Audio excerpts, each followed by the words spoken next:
সিংহ মানব বলে যাকে দেশ বিদেশে জানে, নাম শুনে যার সব মানুষের জোয়ার আসে প্রাণে। সিংহ মানব বলে যাকে দেশ বিদেশে জানে, নাম শুনে যার সব মানুষের জোয়ার আসে প্রাণে। বাংলাদেশের গর্ব তিনি, বাংলাদেশি জ্ঞানী, বিশ্ব জুড়ে ছড়িয়ে দিলেন পাক কোরআনের বাণী। বাংলাদেশের গর্ব তিনি, বাংলাদেশি জ্ঞানী, বিশ্ব জুড়ে ছড়িয়ে দিলেন পাক কোরআনের বাণী। আল্লাহ তাআলার ওয়াদা দেখো দেখো আর রহমান, হাল জাযাউল ইহসানি ইল্লাল ইহসান, হাল জাযাউল ইহসানি ইল্লাল ইহসান। ধন্য মাতা ধন্য পিতা ধন্য বোনের কোল, যাদের হাতে সোনার শিশু খেয়েছিল দোল। ধন্য মাতা ধন্য পিতা ধন্য বোনের কোল, যাদের হাতে সোনার শিশু খেয়েছিল দোল। এমনি ছেলে জন্ম দিলে মায়েরা বারবার কেটে যাবে এই পৃথিবীর সকল অন্ধকার। এমনি ছেলে জন্ম দিলে মায়েরা বারবার কেটে যাবে এই পৃথিবীর সকল অন্ধকার। দিনের আলো জ্বলবে ধরায়, নামবে আলোর বান। হাল জাযাউল ইহসানি ইল্লাল ইহসান, হাল জাযাউল ইহসানি ইল্লাল ইহসান। সিংহ মানব বলে যাকে দেশ বিদেশে জানে, নাম শুনে যার সব মানুষের জোয়ার আসে প্রাণে। বাংলাদেশের গর্ব তিনি, বাংলাদেশি জ্ঞানী, বিশ্ব জুড়ে ছড়িয়ে দিলেন পাক কোরআনের বাণী। আল্লাহ তাআলার ওয়াদা দেখো দেখো আর রহমান, হাল জাযা। 1940 সাল, বছরখানেক আগ থেকেই ইউরোপিয়ান যুদ্ধবাজরা বিশ্বজোড়া যুদ্ধের তাণ্ডব শুরু করেছে। চারিদিকে শুধু হানাহানি, ধ্বংস ও মৃত্যুর বিভীষিকা। ইতিমধ্যেই আহত নিহত মানুষের রোনাজারি ও আর্তনাদে মর্ত্যলোকের বাতাস ভারাক্রান্ত হয়ে উঠেছে। দেখতে দেখতে এ আগুন ছড়িয়ে পড়ল সবখানে, আকাশে, বাতাসে, অন্তরিক্ষে। সর্বগ্রাসী এ আগুনের পাশে পড়ে থাকল ৮৮ লাখ মানুষের লাশের একটি বিরাট স্তূপ। এ যেন গোটা মানব সভ্যতার নিথর মমি।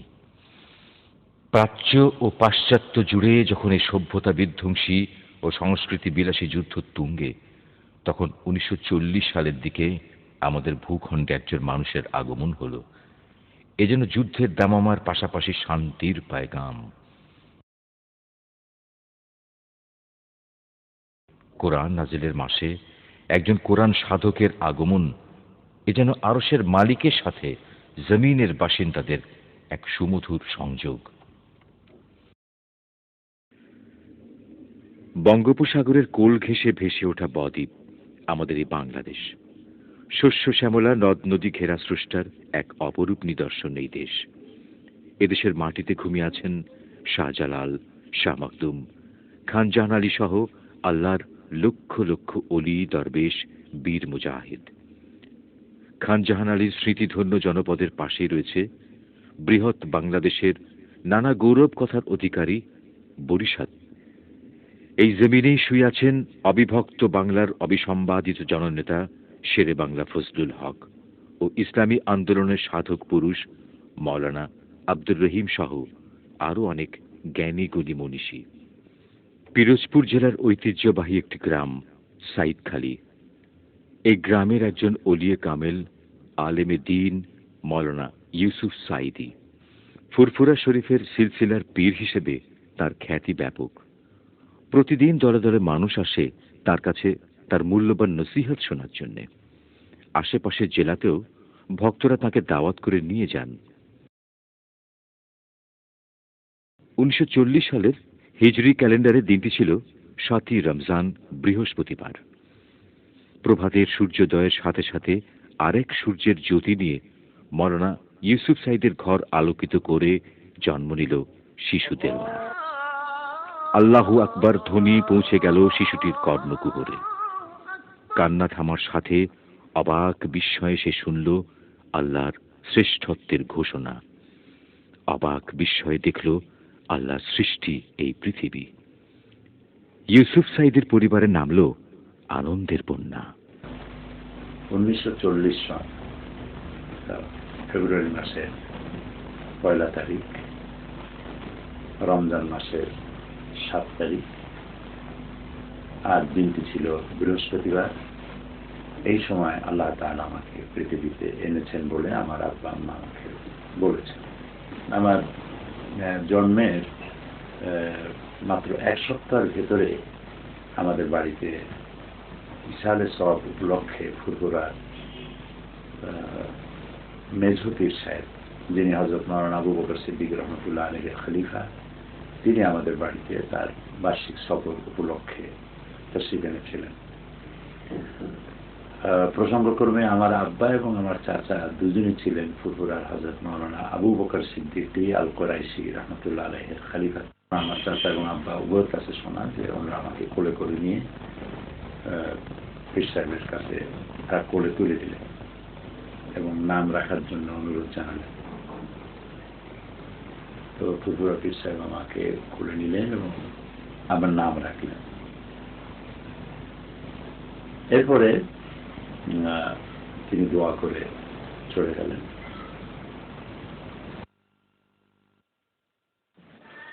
পিতা হযরত মাওলানা ইউসুফ সাইদের প্রতিষ্ঠিত মাদ্রাসাতেই শুরু হয়েছিল শিশু সাইদের প্রাতিষ্ঠানিক শিক্ষা। মাদ্রাসাটি আজ একটি পূর্ণাঙ্গ দ্বীনী শিক্ষা প্রতিষ্ঠানে রূপান্তরিত হয়েছে। এরপর দ্বীনী শিক্ষার উপর উচ্চতর ডিগ্রির জন্য খুলনা আলিয়া মাদ্রাসা ও সারসিনা আলিয়া মাদ্রাসায় লেখাপড়া করেন। 1962 সালে তিনি মাদ্রাসা শিক্ষার সর্বোচ্চ ডিগ্রি অর্জনের মাধ্যমে প্রাতিষ্ঠানিক শিক্ষা সমাপ্ত করেন। প্রাতিষ্ঠানিক শিক্ষা জীবন শেষে তিনি দীর্ঘ 5টি বছর ধর্ম, দর্শন, রাজনীতি, অর্থনীতি, রাষ্ট্রনীতি, পররাষ্ট্রনীতি, মনোবিজ্ঞান সহ বিভিন্ন মতাদর্শ ও ভাষার উপর বিশ্লেষণধর্মী গবেষণা করেন। এভাবে তিনি জ্ঞানের প্রতিটি শাখায় বিচরণ করেন। জ্ঞান পিপাসা মিটাতে দেশের প্রখ্যাত আলেম, দার্শনিক ও গবেষকদের সাথে তিনি মিলিত হন। বহু স্টাডি সার্কেল, সভা, সেমিনার ও ব্যক্তিগত আলোচনায় তিনি যোগদান করেন।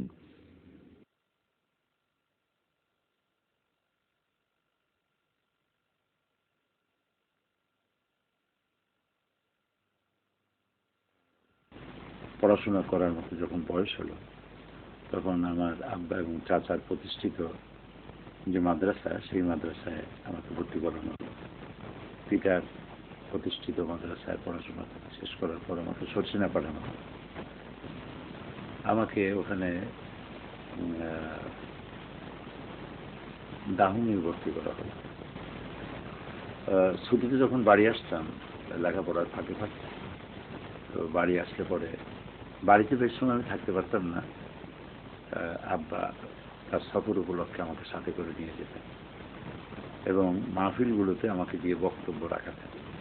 তখন আমি ছোট, তো তিনি লিখে দিতেন যে এই লিখিত বক্তব্য আজকে দিতে হবে। তবে সেটা পড়তাম এবং বক্তব্য রাখার জন্য চেষ্টা করতাম।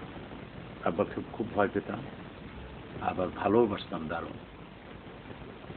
তো ওনার লিখে দেওয়া বক্তব্যগুলি চেষ্টা করতাম বলার জন্য।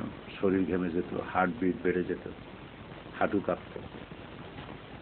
তো সেই অবস্থায় আস্তে আস্তে করে বক্তব্য রাখার একটা অভ্যাস, এটা আস্তে আস্তে তৈরি হতে লাগলো। এরপরে যখন আমি মাদ্রাসায় আবার যখন পড়াশোনা করার জন্য আসতাম, সরসিনা মাদ্রাসার আমার তখনকার যারা ওস্তাদ ছিলেন খুব বড় বড় আলেম ছিলেন এবং সব অলিউল্লাহ ছিলেন বলেই সকলের ধারণা, আমারও ধারণা তাই। তো তারা আমাকে খুব স্নেহ করতেন, আমাকে সাথে করে নিয়ে বিভিন্ন জায়গায় তারা মাহফিলে নিয়ে যেতেন, আশেপাশে যত সব জায়গায় মাহফিল হতো, ওনাদের নামের নিচে আমার নাম ছাপা হতো। তখন আমি দাখিল অর্থাৎ হাফতুম পাশ করেছি, আলেমে উঠেছি, তখনই ওই হুজুরদের সাথে আমার নাম মৌলানা হিসেবে তারা লিখত। এতে করে সহপাঠী যারা তারা অসন্তুষ্ট হতো, পোস্টার ছিঁড়ে ফেলত। প্রতি বৃহস্পতিবার সপ্তাহে একদিন করে ডিবেট হতো, বিতর্ক প্রতিযোগিতা। এই প্রতিযোগিতায় আমি অংশ নিতাম সিনিয়রদের সাথে এবং যুক্তিভিত্তিক আলোচনার মাধ্যমে প্রতিপক্ষকে ঘায়েল করে মজা পেতাম। তো এইভাবে করে বক্তৃতার একটা ট্রেনিং হলো। আমি প্রতি বৃহস্পতিবার দিন আমার উস্তাদদের মধ্য থেকে কয়েকজন যাদেরকে বেশি সম্মান করতাম তাদের জামা কাপড়গুলো আমি নিয়ে আসতাম 2-4 জনের, এবার এগুলি এনে সাবান দিয়ে ধুয়ে পরিষ্কার করে হাত দিয়ে ভাঁজ করে বালিশের নিচে রেখে দিতাম এবং এরপরে ওই কাপড় চোপড়গুলি শুক্রবার সকালবেলা ওনাদের কাছে দিয়ে আসতাম। ওনারা এগুলি গায়ে দিয়ে নামাজ পড়তেন আর আমাকে দোয়া করতেন। আবার মাঝে মধ্যে ছুটির দিনে ওনারা আমাকে ডাকতেন তাদের রুমে, এক রুমে তারা 3-4 জন থাকতেন, আমাকে ডেকে বলতেন ওয়াজ করো, আমরা ওয়াজ শুনি। আমি জানি না কি ওয়াজ করতাম আর তারা কি শুনতেন। আধা ঘন্টা 20 মিনিট 40 মিনিট ওয়াজ করতাম, ওরা শুনতেন, আবার আমাকে দোয়া করতেন। এই সেই সাইদখালী গ্রাম। গ্রামের সবুজ প্রকৃতি আর মেঠো পথের ধূলি কণায় মিশে আছে মাওলানা সাঈদীর কৈশোর ও যৌবনের হাজারো স্মৃতি ও কথা।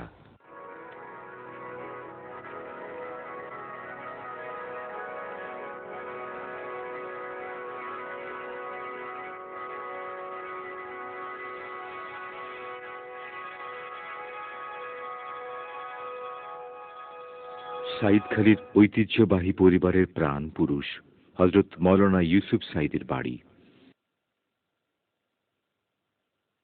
এই ঐতিহ্যকে ধারণ করে কালের সাক্ষী হয়ে দাঁড়িয়ে আছে সাইদখালী গ্রাম।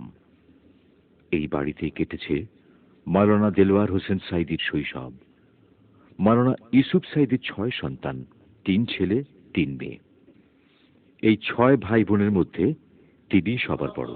আমি আমার দেশ কি বড় ভালোবাসি, যত দূরে যাই ফিরে ফিরে চাই, যত দূরে যাই ফিরে ফিরে চাই, আমি আমার দেশে আবার ফিরে আসি। ভালোবাসি এ দেশের পাখ পাখালি, ভালোবাসি শিউলিও শাপলার হাসি, আমি আমার দেশ কি বড় ভালোবাসি। মাওলানা দেলওয়ার হোসেন সাঈদী 1960 সালে মোহতারেমা সালেহা বেগমের সাথে বিবাহ বন্ধনে আবদ্ধ হন। একে একে তাদের কোল জুড়ে আসে 4 ছেলে। রফিক বিন সাঈদী, যিনি এদেশের একজন প্রতিশ্রুতিশীল তরুণ মুফাসসির, শামীম সাঈদী, মাসুদ সাঈদী ও নাসিম সাঈদী। মাওলানার কোনো মেয়ে নেই। তিনি এই অভাব পূরণ করেছেন এদেশের সম্ভ্রান্ত পরিবারগুলিতে ছেলেদের বিয়ে করিয়ে। আমি বড় হিসেবেও আমি মনে করতাম যে ভবিষ্যতে বড় অফিসে হতে পারে। তারপরে থেকে আস্তে আস্তে পড়াশোনা করার পরে মানে কামেল পাশের পরে তো এই কোরআন হাদিসের ব্যাখ্যা করে আসতেছে এ পর্যন্ত। আমি মনে করি আমার সামনে যত লোক পড়ছে পীরের দরবারে আল্লাহ রহমত অনেক জায়গায় ঘুরছি, পীরের সাথেও তুলনা করে দেখছি, এমনি ধরনের হয় না। সাধারণ একটা লোক আসলে তার বসতে না দিয়ে তিনি বসে না, যে যা যাইয়া বলে সেখানে তার সম্ভব মতন তারা যা পাইতে পারে তা দিয়ে থাকে।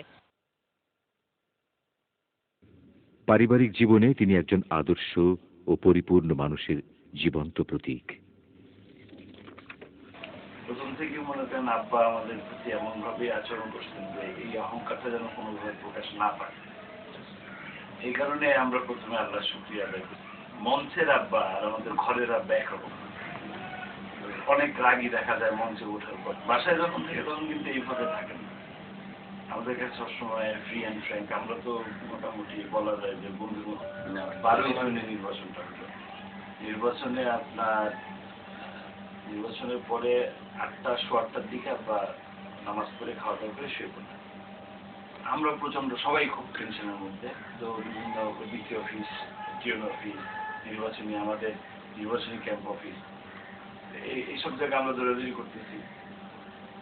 তো 1টা-1.5টার দিকে আপনার তো তখনও ঘুম, সকালবেলা আব্বার সাথে যখন কথা হলো তখন যে কথাটা বললেন, যে প্রশ্ন করলাম যে এরকম আপনি নিশ্চিন্তে কিভাবে ঘুমায় পড়লেন, তখন বলতেছে আমার গত 2 মাসে নির্বাচনের যে কাজ করা তা করছে। আমার ভোট দেওয়ার দরকার ছিল, ভোট দিচ্ছি, জনগণের কাছে ভোট চাওয়ার দরকার ছিল, ভোট চেয়েছি, কিন্তু এখন যা করার তা না করবে। 2003 সালে হাইকোর্টে পিরোজপুরের মামলার ব্যাপারে যে রায়টা হলো, যে মামলাটা দায়ের করেছিল 2001 সালে, এই রায়টা বিপক্ষে যাওয়ার পরে আমি এই সময় লন্ডনে ছিলাম। তো ঢাকা থেকে আমার এক বন্ধু মোবাইলে রেজাল্টটা জানালো তাৎক্ষণিকভাবে। তো আমি সাথে সাথে আব্বাকে আমি ফোন করলাম ব্যাপারটা জানার জন্য। আব্বার সেক্রেটারি ফোনটা ধরলেন, ধরে বললেন যে এরকম আব্বা এসডিডি চিফ ইঞ্জিনিয়ার সাহেবের সাথে কথা বলছেন।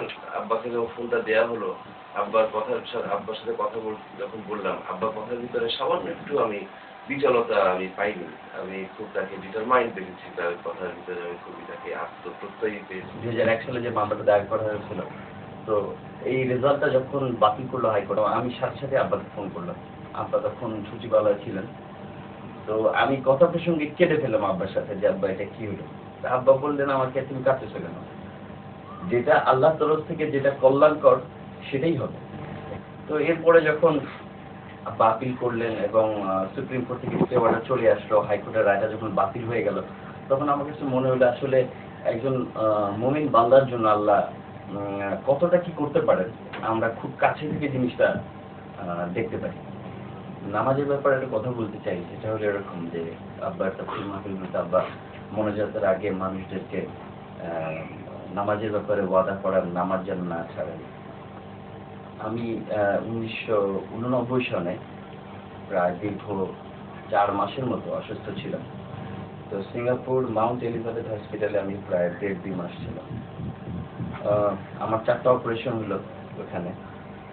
তো হসপিটাল থেকে যখন আমাকে হোটেলে নিয়ে আসলেন, আব্বা তখন বললেন যে তুমি যখন নড়াচড়া করতে পারছো, তোমার কাজা নামাজগুলি তুমি এখন আদায় করো। আমি তখন সামান্য হয়তো ডান দিকে হয়তো বাম দিকে খুব সামান্যই কাজ হতে পারি, কিন্তু ওই মুহূর্তেও আব্বা মানে আমাকে নামাজের কথা স্মরণ করে দিন।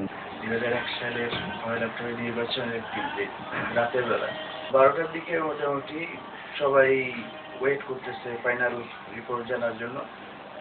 আব্বা ওই সময় শুয়ে পড়ছে, ঘুমায়ও পড়ছে। আব্বার বেডরুমের বাইরে একটা সিটিং রুম ছিল, ওখানে বিভিন্ন লোকজন একসাথে বসেছিল এবং টিভিতে রেজাল্ট পাওয়ার জন্য ওয়েট করছে। রাত 3:30 কি 4টার দিকে ডিসি অফিস থেকে ফাইনাল রেজাল্ট আসলো যে নির্বাচন আমাদের পক্ষে আসছে। এই খবরটা জানার সাথে সাথে ঘরের 25-30 জন লোক সবাই একটু গুঞ্জন বা একটু শব্দ করতেছিল আনন্দের কারণে।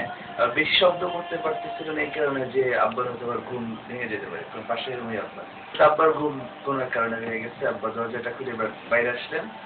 তো ওই রাত্রে আমি একদম সামনে ছিলাম।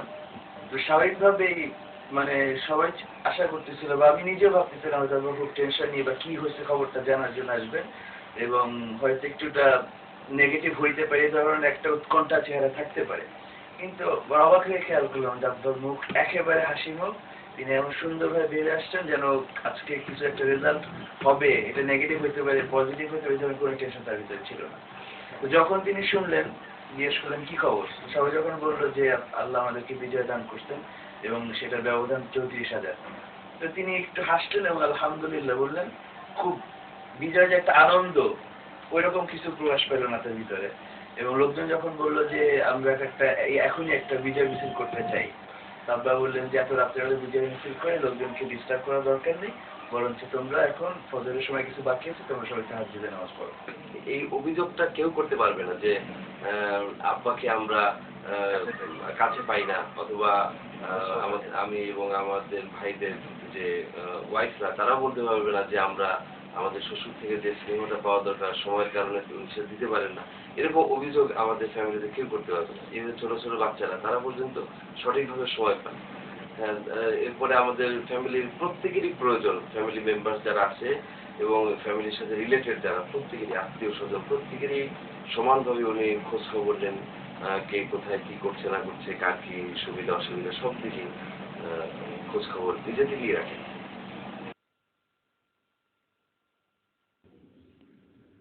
তার চলমান বিশাল কর্মময় জীবনে নিজ গ্রামের বাইরে তিনি সর্বপ্রথম বক্তৃতা করেন পিরোজপুর জেলার স্বরূপকাঠি স্কুল ময়দানে। 1967 সালে এই মনীষী তাঁর গৌরবময় কর্মজীবনে পদার্পণ করেন।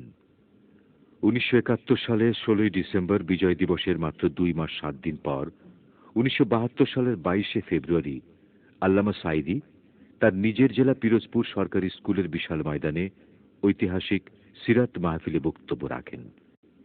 1973 সালে রাজধানী ঢাকার ঐতিহাসিক আরমানিটোলা ময়দানে বিশাল মাহফিল অনুষ্ঠিত হয়। আল্লামা সাঈদী সেই মাহফিলে মেহমান হিসেবে বক্তব্য রাখেন। মাহফিলে মাওলানার 15 মিনিট তাফসীর করার কথা থাকলেও উপস্থিত জনতার দাবির মুখে তাকে এক টানা 2.5 ঘন্টা বক্তৃতা করতে হয়। আল্লামা দেলওয়ার হোসেন সাঈদী আল্লাহর পথে নিজের জীবনকে বিলিয়ে দিয়েছেন। পবিত্র কোরআনের ভাষায়, নিশ্চয়ই আমার নামাজ, আমার কোরবানি, আমার জীবন, আমার মৃত্যু সবকিছুই রব্বুল আলামিন আল্লাহর জন্যে। আল্লাহর এক কামেল বান্দা মাওলানা দেলওয়ার হোসেন সাঈদী মহান গ্রন্থ আল কোরআনের বাণীকে বিশ্বের বনি আদমের কাছে সুন্দর, সহজ সরল ও সাবলীলভাবে পৌঁছে দেওয়ার দায়িত্বকে তিনি তার জীবনের একমাত্র কাজ হিসেবে বেছে নিয়েছেন। এই মর্দে মোমেন আল কোরআনের বাণীকে জাতীয় সংসদ ও বাংলাদেশের আনাচে কানাচে পৌঁছে দিয়ে ক্ষান্ত হননি। আল কোরআনের পবিত্র বাণী কণ্ঠে নিয়ে তিনি ঘুরছেন বিশ্বময়। ওয়াজ নসিহতের সাথে সমান তালে চলছে তার কলমও। তার সুলিখিত ও সুপাঠ্য সহজ সরল তাফসীরে সাঈদী এবং অন্যান্য ইসলামিক গ্রন্থ পড়ে পথহারা মানুষ পাচ্ছে পথের দিশা। মানব জীবনের সর্বস্তরে ইসলাম প্রতিষ্ঠার মাধ্যমে ইনসাফপূর্ণ সমাজ ব্যবস্থা কায়েমের জন্য আল্লামা হযরত মাওলানা দেলওয়ার হোসেন সাঈদীর কার্যক্রম শুধু বক্তৃতা, বিবৃতি আর লেখালেখির মধ্যেই সীমাবদ্ধ নয়। ইসলামী সমাজ প্রতিষ্ঠার জন্য তিনি 1973 সালে বাংলাদেশের ইসলামী দল জামায়াতে ইসলামীতে যোগদান করেন। 1997 সাল থেকে তিনি এ দলের নির্বাহী পরিষদের সদস্য। 1975 সালের 29শে জুলাই তাকে গ্রেফতার করা হয়। 1975 সনে 29শে জুলাই তখন আমার একটা মাহফিল ছিল খুলনা হেলাতলা মসজিদের সামনে। আমি বক্তব্য শেষ করে বাসায় ফিরব। আমাকে যখন রিক্সায় উঠানো হলো, সাথে সাথে আমি দেখলাম যে সাদা পোশাক পরা 5-6 জন লোক এসে রিক্সাটা ঘিরে ফেললো। তারা বলল যে DI-1 থানায় বসে আছে, খুলনা থানায়, উনি আপনার সঙ্গে একটু কথা বলতে চান, আপনি মেহরবানি করে থানায় আসেন। আমি বুঝতে পারলাম আমি গ্রেপ্তার হয়ে গেছি। তো আমাকে নিয়ে যাওয়া হলো থানায় নিয়ে আমাকে বসতে দেওয়া হলো। ওসি সাহেব আসলেন, এসে আমাকে বসা দেখে বললেন যে উনি এখানে কেন? তো সেকেন্ড অফিসার সে বলছে যে আমি তো জানি না, এভাবে লিখে গেল ওরা, আর বলে গেল যে ওনাকে নাকি গ্রেপ্তার করা হয়েছে। তারপরে রাত গভীর হলো, উনি অর্ডার দিলেন ওনার সেকেন্ড অফিসারকে যে আমার এই রুমের মধ্যে আমার চেয়ার টেবিল সরাও এবং আমার বাসা থেকে একটা খাট নিয়ে আসো। খাট আনা হলো, তোষক, বিছানার চাদর, মশারি ইত্যাদি এনে ওনার চেয়ার টেবিল সরায় সেখানে আমাকে শুতে দেওয়া হলো। থানায় আমাকে 3 দিন রাখা হলো। 3 দিনের দিন অর্ডার হলো যে আমাকে ঢাকায় পাঠাতে হবে। তখন ওসি সাহেব তিনি দাওয়াত দিয়ে আমাকে তার বাসায় নিয়ে গেলেন এবং কিছু খাবারের ব্যবস্থা করলেন। বললেন যে এই খাবারগুলি আমার বেতনের টাকা, তো আপনি নির্দ্বিধায় এগুলি খান। উনি খুব নাম করা ওসি ছিলেন, আমার মনে আছে তার নাম ছিল বাদশা মিয়া। শেখ মুজিবুর রহমান সাহেব তাকে খুব আদর করতেন। তো বাদশা মিয়া তিনি আমাকে বললেন, থানায় কোনো রথী মহারথী গ্রেপ্তার হয়ে আসলে তাকে খাট দিয়ে শোয়ানো হয়, মশারি টানায়, আমার সার্ভিস লাইফে আমি দেখি নাই। আমি আপনার জন্য এটা কেন করলাম তাও আমি জানি না, এটা বললেন। আরেকটা বললেন যে আপনি একটা দোয়া পড়বেন। উনি আমাকে দোয়া শেখাচ্ছেন, একটা দোয়া পড়বেন। কি দোয়া? তিনি বললেন যে আপনি যখনই কোনো সমস্যার সম্মুখীন হবেন তো বলবেন আল্লাহুম্মা ইন্না নাজআলুকা ফি নুহুরিহিম ওয়া নাউযু বিকা মিন শুরুরিহিম। তাই আমি বললাম আপনি এটা জানেন কি করে? তিনি বললেন যে এখানে মাওলানা মওদুদী সাহেব আসছিলেন, এই যে হাদিস পার্কে, খুলনা হাদিস পার্কে তিনি বক্তব্য রাখছিলেন, তিনি হাদিস থেকে এটা উল্লেখ করেছিলেন, আর আমি ডিউটিতে ছিলাম, আমি এটা নোট করে নিয়েছিলাম, মুখস্থ করে নিয়েছি। তো আমি দেখলাম যে লোক আল্লাহর মেহরবানি হাদিসের খোঁজ খবর রাখে।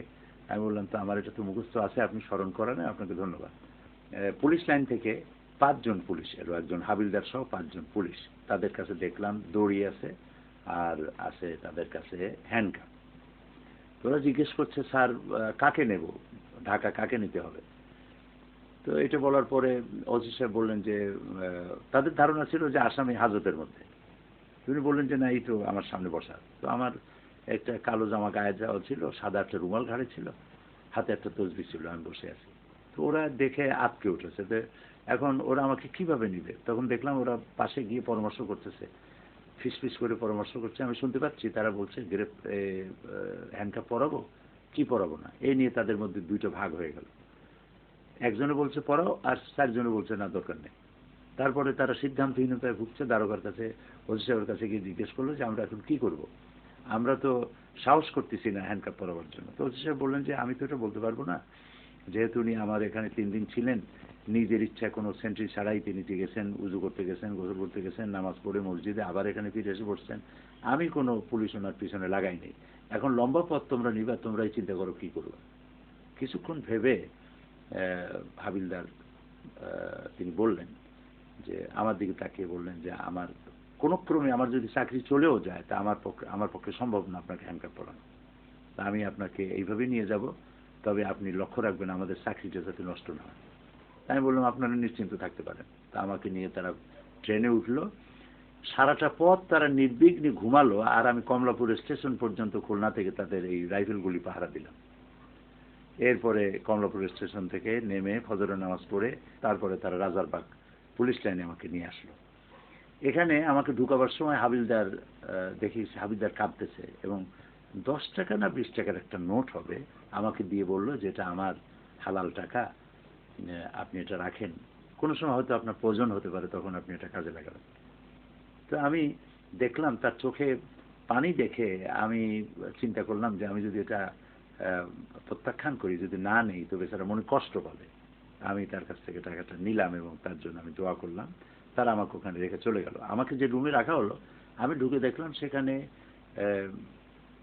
সমস্ত শরীর কাটা ফাটা, রক্ত, তারপরে চোখে পানি, কান্দাকাটি করতেছে 8-10টা যুবক ছেলে সেখানে বসা। সেখানে নিয়ে আমার বসা। আমি জিজ্ঞেস করলাম তোমরা কারা? তারা বললো যে আমরা সিরাজ শিকদারের দল করি। তো তোমাদের মারছে কোথায়? তো বললো যে আমাদের 3 তলা ডেকে নিয়েছিল, ওখানে আমাদের মারপিট করেছে, নানান রকমের জিজ্ঞাসা ইত্যাদি করেছে। এর মধ্যে এক পুলিশ এসে আমাকে বললো যে দেলাওয়ার হোসেন সাইদিকে। আমি বললাম আমি। বললো যে চলেন 3 তলায়। এখন এইদিকে এদের 3 তলা দিয়ে মারিয়ে পাঠাইছে, আর আমাকে সেই 3 তলায় ডাকতেছে। তখন আমি ভাবলাম যে এই হাসর বোধহয় আমারও হবে। আমার এ ধারণা হলো যে এতদিন আমি সাহাবায়ে কেরামদের, ইসলামের সাহাবায়ে কেরাম এবং ইসলামী আন্দোলনের যারা নেতৃত্ব দিয়েছেন উপমহাদেশে অথবা পৃথিবীতে, তারা যে দিনের কথাগুলি বলে টর্চার্ড হয়েছেন, সম্ভবত এটা আমার কিসমতে আছে। এটি আমি মনে করে মানসিকভাবে প্রস্তুতি নিয়ে আমি চলে গেলাম। 3 তলায় আমাকে নেওয়া হলো। আল্লাহর মেহেরবানি, সেখানে গিয়ে আমার ধারণার ব্যতিক্রম জিনিস দেখতে পেলাম। 2 জন অফিসার ছিলেন ওখানে বসা। তারা আমাকে প্রশ্ন করলেন, এবং সেই প্রশ্নগুলি ছিল, আমি দেখলাম এত বড় ফাইল আমার সামনে আনা হয়েছে। এই ফাইলগুলি 1972 থেকে শুরু করে 75 পর্যন্ত আমি কোথায় কি বলেছি তাই। তারা বললো যে আপনি অমুক জায়গায় মোনাজাতে বলেছিলেন যে আল্লাহ তাআলা কাফেরদের হাত থেকে আমাদেরকে রক্ষা করো, এটা কেন বলেছেন? তাই বললাম যে এইটা আমি তো কাউকে লক্ষ্য করে বলিনি, এটা আল্লাহর শিখানো। তো আল্লাহ বলেছেন ফানসুরনা আলাল কওমিল কাফিরিন, আল্লাহ তাআলা কাফেরদের মোকাবেলা আমাদেরকে তুমি সাহায্য করো, তুমি আমাদের মুনিব, তুমি আমাদের মাওলা। আমি সেটা বলেছি। কেউ এটা নিজের গায়ে টেনে নেবে আমি তো সেজন্য বলিনি। তো এইভাবে অনেক আমাকে ইন্টারোগেট করা হলো। তারপরে আমাকে বিকেলবেলা পাঠায় দেওয়া হলো। সন্ধ্যার একটু আগে জোড়ায় জোড়ায় হ্যান্ডকাপ পরানো হলো, একজনের ডান হাত আর একজনের বাঁ হাত, এভাবে করে দেওয়া হলো। সেদিন আমাকে হ্যান্ডকাপ পরানো হলো। তা আমি চিন্তা করলাম যে এটাও একটা সুন্নত হয়ে গেল। ইউসুফ আলাইহিস সালাম জেলে গিয়েছিলেন, বহু নবী পয়গম্বর আল্লাহর ওলিদের হাতে হ্যান্ডকাপ পরেছেন। তো আমাকে নেওয়া হলো, এটা হচ্ছে শাহবাগ পুলিশ কন্ট্রোল রুম। সেখানে ঢুকানো হলো। ওরা একজন একজন করে খুলতেছে আর ভিতরে ঢুকাচ্ছে। তো সেই অবস্থায় আমাকে একটা পুলিশ, দাড়িওয়ালা বুড়া মানুষ, সে ঢুকাচ্ছে একজন একজন করে। যখন আমি এই পালাক্রমে যখন আমি আসছি, তখন ওই আমার সাদা পাজামা আর কালো জামা দেখে আমার দিকে তাকায় এসেছে, হাত দিকে তাকায়া এটা খুলতে ছিল, আর পুলিশটা কেঁদে ফেললো, বললো যে আহারে এইসব মানুষ ধরা আরম্ভ করেছে, দেশ তো থাকবে না। ঠিক এই কথাগুলি তিনি বললেন। আমি ভিতরে ঢুকলাম, সবাইকে ঢুকাবার পর এই পুলিশ বেচারা ঢুকছে আমার রুমে। রুমটা খুবই সংকীর্ণ। পুলিশ এসে আমাকে বলল, ওই সেই পুলিশটা যে আমাকে ওখান থেকে ছাড়লো, সে এসে বলল যে এখানে তো খাবার খুব নিম্নমানের, আপনার কাছে যদি টাকা থাকে তাহলে টাকা দেন, আমি আপনার খাবার এনে দিই বাইরে থেকে। তো আমি ওই সেই হাবিলদারের দেওয়া সেই টাকাটাই ছিল আমার কাছে পুঁজি, আমি সেটা তাকে দিয়ে দিলাম। সে তখন আমার জন্য খাবার নিয়ে আসলো। আমি সেই খানা খেয়ে, ঘুম আসতেছে না, এই পরিবেশ তো জীবনে পড়ি নাই কখনো, বিনা বালিশে বিনা বিছানায়। আমার কাছে শুধু একটা ছোট্ট কোরআন শরীফ ছিল, আর একটা রুমাল, আর কিছুই নেই, জামা আর পাজামা, বাস শেষ। এরপরে স্বপ্নে দেখি, সেই গভীর রাত্রে স্বপ্নে দেখছি বৃষ্টি পড়তেছে, মুষলধারে বৃষ্টি। সেই বৃষ্টিতে ছাদ চোঁয়া পানি পড়তেছে। আমি যে রুমে ছিলাম সেই রুমে পানি পড়ে একেবারে আমার খাটের কাছাকাছি এসে গেছে। তখন আমার ঘুম ভেঙে গেল এবং আমি চিন্তা করতে লাগলাম যেটা কি দেখলাম। পরে আমার ধারণা হলো যে বৃষ্টি আল্লাহর রহমত। তো আমি চিন্তা করলাম যে বর্তমান যে শ্বাসরুদ্ধকর অবস্থা চলছে সারা বাংলাদেশে, আল্লাহ তাআলার পক্ষ থেকে কোনো রহমত, কোনো কল্যাণ গোটা জাতির প্রতি হবে বলে আমি স্বপ্নের দ্বারা আমি অনুমান করলাম। এরপর আবার আমাকে নিয়ে আসা হলো রাজারবাগ পুলিশ লাইনে, সেখানে আবার ইন্ট্রোগেট করা হলো, আবার নিয়ে যাওয়া হলো সেখানে। তৃতীয় দিন আমাকে 15 days ডিটেনশন দিয়ে জেলখানা পাঠিয়ে দেওয়া, ঢাকা সেন্ট্রাল জেল। নতুন অভিজ্ঞতা, জীবনে কখনো জেলে যাইনি। আমার চশমা, আমার কলম, আমার ঘড়ি সব গেটে রেখে দেওয়া হলো। এরপরে ঢুকানো হলো জেলখানার ভিতরে। আমি ঢুকলাম, রব্বি আদখিলনি মুদখালা সিদকিন ওয়া আখরিজনি মুখরাজা সিদকিন ওয়াজআল লি মিন লাদুনকা সুলতানান নাসীরা, এই দোয়া পড়ে ভিতরে ঢুকলাম। তো ঢুকে আমি সেখানে দেখলাম যে আমার অপেক্ষা করছে লোকেরা। তো আমাকে নিয়ে রাখা হলো ওই আসামি প্রথম নিয়ে যেখানে রাখা হয় সেখানে। তারপরে সেখানে দুইটা কম্বল আমাকে দেওয়া হলো। দুইটা কম্বলের একটা বিছায়া আর একটা মাথার তলে দিয়ে বালিশ বানিয়ে শুইতে বললো তারা। তো তাই করলাম। খাবারের সময় যখন আসলো, এশার নামাজ পড়লাম। তো সে রাতের বেলায় খাবার নিয়ে আসলো আমার জন্য, যেহেতু আমি রাতে পৌঁছেছিলাম, সম্ভবত মনে নেই এখন। তো খাবার এলো, সেই খাবারটা ছিল খুব মোটা আটা এবং দুর্গন্ধ, মাছের ঝোল, তাও দুর্গন্ধ। সকালবেলায় দেখলাম মেজর জৈনুল আবেদিন, মৌলানা মতিন, লেবার পার্টির, ওনারা আমার জন্য নাস্তা তৈরি করে এখানে নিয়ে আসলেন এবং নাস্তার ব্যবস্থা করলেন। এরপরে জেল সুপারিনটেন্ডেন্ট আসলেন আমার কাছে, এসে তিনি বললেন যে আপনার জন্য ডিভিশনের ব্যবস্থা হয়েছে, সেখানে বিকেলে নিয়ে যাওয়া হবে, তবে এখনই আপনাকে এক জায়গায় বক্তৃতা করতে যেতে হবে। তা আমি চিন্তা করলাম যে ঢেকি স্বর্গে গেলে নাকি বারাবানে, তো আমি আসলাম, আমাকে আনা হলো জেলে, এখানে আমাকে বক্তৃতা করতে হবে। বললো যে হ্যাঁ, বক্তৃতা করতে হবে, প্রত্যেকটা এলাকা থেকে আপনাকে চাচ্ছে যে আমাদের এলাকা থেকে রাখা হোক। তো আমাকে নিয়ে যাওয়া হলো, কত নম্বর ওর খাতা বলে, তো আমার আজকে মনে নেই কত নম্বরে নিয়ে গেছিল। তো সেখানে গেলাম, যে দেখি যে হল ভর্তি সমস্ত আসামিরা। তারা আমাকে, ওরা বললো যে এরা হচ্ছে চোর, ডাকাত ইত্যাদি নানান পদের অপরাধে, সামাজিক অপরাধের অপরাধী। আমি সেখানে 1 ঘন্টা বক্তৃতা করলাম চরিত্র সৃষ্টির উপরে, কোরআন এবং হাদিস দিয়ে। খুব কান্দাকাটি তারা করলো, মোনাজাত করলাম। বিকাল আসলো, বিকালবেলায় আমাকে পুলিশেরা এসে নিয়ে গেল আরেকটি এরিয়া, এটা ডিভিশন এরিয়া। ওইখানে নিয়ে 10 নম্বর রুমটা আমাকে দেওয়া হলো। আমি সেই রুমের মধ্যে ঢুকলাম, তখন জেল সুপারিনটেন্ডেন্ট আমাকে বললেন যে এখানে মৌলানা ইউসুফ সাহেব, উনি এখানে ছিলেন 22 মাস, এটা আপনার জন্য বরাদ্দ হলো। তা আমি বললাম, উনি তো আমার ওস্তাদ, জামাত ইসলামী বাংলাদেশ জামাত ইসলামীর, উনি হচ্ছেন নায়েবে আমির এবং আমার ওস্তাদ। আমি ওনার কাছে জালালাইন শরীফ পড়েছি, তাফসীর পড়েছি। তো ভালোই হলো, আমি ওস্তাদের রুমে আসলাম, দেখি ওখানে একজন কোরআন শরীফ ঝুলছে। কোরআন শরীফ খুললাম, খুলে দেখি যে এটা উনি রেখে গেছেন, হয়তো ভুলে রেখে গেছেন। ওনার অনেক নোট দেখলাম, কোরআনের পাতায় পাতায় বিভিন্ন নোট লাগানো, ওইটা আমি আমার জন্য নিয়ামত মনে করলাম। এরপর আমাকে একটা ফালতু দেওয়া হলো। ডিভিশন যাদের হয় তাদেরকে একজন খাদেম দেওয়া হয়, খাদেমকে জেলের পরিভাষায় ফালতু বলা হয়। বিছানাপত্র সব দিল, বললো যে মশারি দিতে পারলাম না, বিছানার চাদর, তোষক ইত্যাদি সব দেওয়া হলো, মশারি দিতে পারলাম না, আগামীকাল ব্যবস্থা হবে, এটা বলে তারা চলে গেল। সন্ধ্যার দিকে দেখি, সন্ধ্যার একটু পরে দেখলাম এক পুলিশ ছুটে আসছে একটা মশারি নিয়ে, বললো যে অলি আহাদ, তিনি আপনি মশারি পান নাই জেনে তার নিজের মশারিটা খুলে আপনার জন্য পাঠিয়ে দিয়েছেন। আমি দোয়া করি আল্লাহ তাআলা তার ইমানের মওত দিন, তাকে আর যতদিন বাঁচেন সুস্থভাবে বাঁচুন। আমি দেখলাম যে নামাজ পড়ে না কেউ, 2 জন কি 3 জন নামাজ পড়ে, বাকিরা বেনামাজি। তো আমি তখন তাদেরকে চিন্তা করলাম যে প্রথমেই নামাজের দাওয়াত দিয়ে কেমন হবে, এদের সাথে আমি পার্সোনাল কন্ডাক্ট, পার্সোনাল ফ্রেন্ডশিপ করলাম খাবার দিয়ে। জেলখানায় খাবার খুব লোভনীয়, আমার কাছে চতুর্দিক থেকে হাদিয়া চলে আসতে লাগলো, নারায়ণগঞ্জ থেকে, ঢাকার বিভিন্ন এলাকা থেকে হরলিক্স আসতে লাগলো, হরলিক্স, চিরা, জেলখানায় শুকনা যেসব খাবার ইত্যাদি দেওয়া জায়েজ আছে সেগুলি আসতে লাগলো। আর আমি এই খাবারগুলি তাদেরকে দিতে লাগলাম, এতে তারা দারুণ খুশি এবং আমার কাছে আসতে লাগলো। আমি তাদেরকে দিনের বেলায় বিভিন্ন রুমে রুমে গিয়ে গিয়ে কোরআন শরীফের তাফসীর শোনাতাম এবং এরপরে নামাজের দাওয়াত দিলাম। তো আল্লাহর মেহেরবানি নামাজি বাড়তে লাগলো। যখন আমি জেলে ঢুকেছি 15 দিন হয়ে গেছে, তখন একজন পুলিশ এসে আমাকে খবর দিল যে সব উলটপালট হয়ে গেছে। কি উলটপালট হলো? বললো যে শেখ মুজিবুর রহমান সাহেব তিনি নিহত হয়েছেন এবং তার পরিবার পরিবর্গ সব নিহত হয়েছে। তা আমি তখন চিন্তা করলাম যে এটা কারা করলো।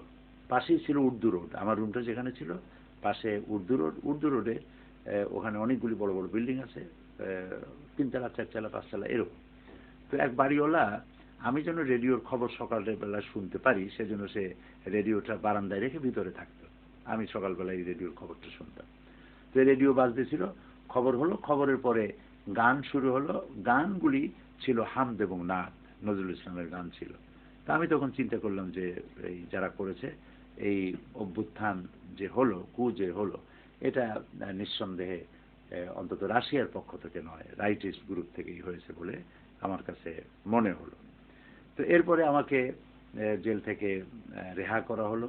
আমার 15 দিন শেষ হলো, আমাকে বের করে দিলে। জেলের গেটে চলে গেলাম এদের কাছ থেকে বিদায় নিয়ে। গেট থেকে বলা হলো যে গভর্নমেন্ট এখনো সিদ্ধান্ত নিতে পারে নাই আপনার ব্যাপারে কি হবে, যেহেতু 15 দিনের মেয়াদ ছিল, সেই মেয়াদে বের করা হয়েছিল, এখন আবার আপনাকে ওই গ্রেপ্তারি পরোয়ানা আছে, আপনার ভিতরে থাকুন, কয়েকদিনের মধ্যে আপনি বেরিয়ে যেতে পারবেন। আবার বিসমিল্লাহ করে ঢুকলাম এবং জেলখানায় আমি যে দাওয়াতি কাজ করতেছিলাম সেই দাওয়াতি কাজ করতে থাকলাম। তারপরে আমার মনে হয় গ্রেপ্তার হওয়া থেকে নিয়ে বেরোনোর দিন পর্যন্ত আমার 1 সেল্লা হয়ে গেল। এরপরে যেদিন আমি বেরোই তখন DIG prison, IG prison, DIG prison এবং জেল সুপারিনটেন্ডেন্ট সহ জেলের অফিসার বৃন্দ তারা সবাই আসলেন এবং আমাকে দোয়া করতে বললেন। আমি দোয়া করলাম এবং তারা বললেন যে আপনি আমাদের এখানে ছিলেন, আমরা তো এখানে তো জেলে যদ্দূর সেবা করা যায় আমরা চেষ্টা করেছি, তারপরেও ভুল ত্রুটি হলে মাফ করে দিবেন। আর আমরা তো আপনাকে এখানে সম্মান দেওয়ার মতো কিছুই নেই, তো আমাদের হাতে একটি ব্যবস্থা আছে যে সম্মানিত ব্যক্তিদের জন্য আমরা জেলের বড় ফটকটাকে খুলে দেই, আর এমনি যাতায়াত করতে হয় নিটের ওই ছোট্ট ফটক দিয়ে। তো আপনার অনারে আপনাকে সম্মান জানায় আমরা জেলের বড় ফটকটা খুলে দিচ্ছি, আপনি আমাদের জন্য দোয়া করবেন। 1978 সালে খুলনা মেল চুয়াডাঙ্গায় ভয়াবহ ট্রেন দুর্ঘটনায় কবলিত হয়, কিন্তু অলৌকিকভাবে আল্লামা সাঈদী অক্ষত থাকেন। ইসলামী অর্থনীতি প্রতিষ্ঠার আন্দোলনেও তিনি একজন অগ্রসেনানী। তিনি ইসলামী ব্যাংকের শরিয়াহ কাউন্সিল সহ বিভিন্ন ইসলামিক আর্থিক প্রতিষ্ঠানের সাথে জড়িত। তিনি খুলনায় প্রতিষ্ঠা করেছেন সিদ্দিকিয়া কামেল মাদ্রাসা সহ বেশ কিছু দ্বীনী ও সামাজিক প্রতিষ্ঠান। মনে যদি নাই কিছু থাকে অহরহ ডাকো আল্লাহকে, জ্ঞান যদি নাই থাকে এক কাজ করো, রব্বি জিদনি ইলমা করো, রব্বি জিদনি ইলমা করো। মনে যদি নাই কিছু থাকে। চেয়ারম্যান হিসেবে দায়িত্ব পালন করছেন জামিয়া দ্বীনিয়া টঙ্গী, জামিয়া কাশেমিয়া নরসিংদী, দেশের বাইরের বিখ্যাত শিক্ষা প্রতিষ্ঠান সাবেক ইসলামিক কলেজ লন্ডন ইউকে এবং নিউ ইয়র্ক ইসলামিক স্কুলের উপদেষ্টার দায়িত্ব পালন করছেন। তিনি ইত্তেহাদুল উম্মার প্রেসিডিয়াম সদস্য থেকে আলেমদের ঐক্যবদ্ধ করার চেষ্টা করে যাচ্ছেন। আন্তর্জাতিক খ্যাতিসম্পন্ন ব্যক্তিত্ব মৌলানা দেলওয়ার হোসেন সাঈদী রাবেতা আলামে আল ইসলামীর উপদেষ্টা বোর্ডেরও সদস্য। একবারে শতবারে বারে বারে পড়ো, পরোয়ারে তার কথা স্মরণ করো, তারে নাম রহমান, সব কিছু তারে দান, ভুলো না এ কথা তাকে স্মরণ করো। রব্বি জিদনি ইলমা পড়ো, রব্বি জিদনি। 1996 সাল থেকে তিনি পিরোজপুর 1 আসনের প্রতিনিধি হিসেবে সংসদ সদস্য নির্বাচিত হন। তিনি যখন মাত্র 2 জন সঙ্গী নিয়ে পার্লামেন্টে ইসলামের সম্পূর্ণ বিরোধী শক্তির সামনে কথা বলতেন, তখন পার্লামেন্ট সরগরম হয়ে উঠত। দরবারে লাখো শুকরিয়া আদায় করছি। এরপর এই সংসদের জন্য, এই সংসদ গঠনের জন্য যারা আত্মত্যাগ করেছেন, যারা তাদের অমূল্য জীবন দান করেছেন, তাদের জন্য আমরা আমাদের অন্তরের অন্তঃস্থল থেকে মুবারক তাদের জন্য শ্রদ্ধা জানাই এবং তাদের আত্মার মাগফিরাত কামনা করছি আল্লাহ পাকের দরবারে। মাননীয় স্পিকার, দায়িত্বশীল এবং জবাবী এই সংসদের আপনি স্পিকার মনোনীত হয়, ব্যক্তিগতভাবে আমি এবং আমার দল জামাত ইসলামীর পক্ষ থেকে আপনাকে আন্তরিক মোবারকবাদ জানাচ্ছি।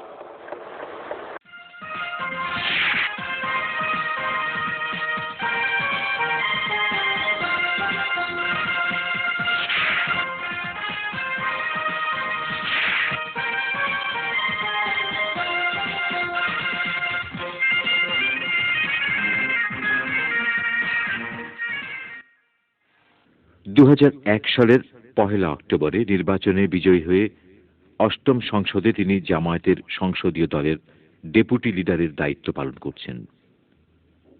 জাতীয় সংসদে মাওলানা দেলওয়ার হোসেন সাঈদীর বলিষ্ঠ ভূমিকার উল্লেখযোগ্য কিছু বিষয় হচ্ছে, তিনি সংসদের কার্যবিধির 267(2) বিধি অনুযায়ী সংসদ সদস্যদের সংসদে প্রবেশ ও বের হওয়ার সময় মাথা ঝোঁকানোর শিরক রীতি বাতিল করে সালাম জানানোর রীতি চালুর দাবি উত্থাপন করলে বিনা আপত্তিতে তা পাশ হয়।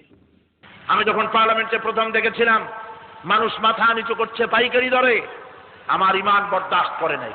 আলহামদুলিল্লাহ, একজন স্পিকারের সামনে, একটা মানুষের সামনে, প্রধানমন্ত্রী সুদ্ধা 330 জন মানুষ রুকু দিয়ে ঢুকতেছে সমানে। আমি নতুন গেছি, জীবনে যাই নাই, আমি তো অবাক, এরকম করে কেন? আমি পাশের লোকের জিজ্ঞেস করলাম, ভাই এরা রুকু দেয় কেন? বলছে না, রুকু না, এটা নিয়মই হলো স্পিকারকে মাথা ঝুঁকাইয়া সম্মান প্রদর্শন করিতে হইবে। পাইছেন কই? তারপর বই দেখাইলো যে এর মধ্যে আছে। আলহামদুলিল্লাহ, আল্লাহ আমাকে দিয়ে বলাইছে, আমি মানি নাই। আমি দাঁড়িয়ে গিয়েছি, আমি বলেছি, স্পিকার সাহেব এই আইন মানি না, আমার ঈমান বাধা দেয়, এটা মানতে পারি না। আল্লাহ ছাড়া মুসলমান কারো সামনে মাথা নত করতে পারে না। বললাম, স্পিকার সাহেব, আল্লাহর রাস্তায় এই আইন তুলে দিতে হবে। আপনার সামনে লোকেরা সালাম দেবে, আপনিও সালাম দেবেন। অমুসলিম যারা আছে তাদের ধর্ম মতে যা খুশি তাই করবে, কিন্তু মুসলমানেরা মাথা নত করতে পারবে না। 15 মিনিট কোরআন হাদিস দিয়ে বক্তৃতা করলাম। আলহামদুলিল্লাহ, স্পিকার সাহেব মারা গেছেন আজ, হুমায়ুন রশিদ চৌধুরী, আল্লাহ তারে মাফ করুন, বলেন আমিন। তিনি আমার দিকে তাকিয়ে পুরা বক্তব্য শুনলেন আর বললেন, মাওলানা সাহেব, আমি আপনার বক্তব্যের সাথে একমত হয়ে গেলাম, কিন্তু আমি এইটাকে এখনই কার্যকরী করতে পারবো না। এটা নিয়ম হচ্ছে, আপনি আমাকে নোটিশ দেবেন, সেই নোটিশ কমিটিতে আলোচনা হবে, তারপরে পার্লামেন্টে আসবে, এরপরে এই বিধানটা উঠে যাবে, প্রত্যাহার করা হবে। ইসলামী শাসন ব্যবস্থা কায়েম, শক্তিশালী সেনাবাহিনী গঠন, মাদ্রাসা শিক্ষা বন্ধের ষড়যন্ত্র বন্ধ, ধর্মনিরপেক্ষ শিক্ষা ব্যবস্থা সহ বিভিন্ন বিষয়ে জোরালো বক্তব্য রাখেন। এলাকার সমস্যার কথাও তুলে ধরেন বলিষ্ঠ যুক্তির মাধ্যমে। 1996 সালের 6 সেপ্টেম্বর তার বাজেট বক্তৃতা সম্পর্কে দৈনিক বাংলা বাজার পত্রিকা মন্তব্য করেন যে 1996-এর 7ম সংসদে বাজেট বক্তৃতা দেওয়ার সময় দেখা গেছে প্রায় প্রত্যেক সদস্যই বাজেটের ওপর বক্তৃতা না দিয়ে কেবল রাজনৈতিক বক্তব্য রাখেন, কিন্তু একমাত্র মাওলানা সাঈদী এক অনুকরণীয় দৃষ্টান্ত স্থাপন করেন। তিনি বাজেটের ওপর বক্তৃতা করতে গিয়ে একাধারে ইসলামী অর্থনীতির ওপর বাজেটের খুঁটিনাটি দিক ব্যাখ্যা করেন। সংসদে আল্লামা দেলওয়ার হোসেন সাঈদীর ভূমিকা ছিল সাবলীল। সদ্য স্বাধীন বাংলাদেশ, যুদ্ধবিধ্বস্ত দেশটিতে তখন নানা নৈরাজ্য। পশ্চিমা শাসক গোষ্ঠীর শোষণ নির্যাতনের বিরুদ্ধে গোটা বাংলাদেশের জনগণ সোচ্চার।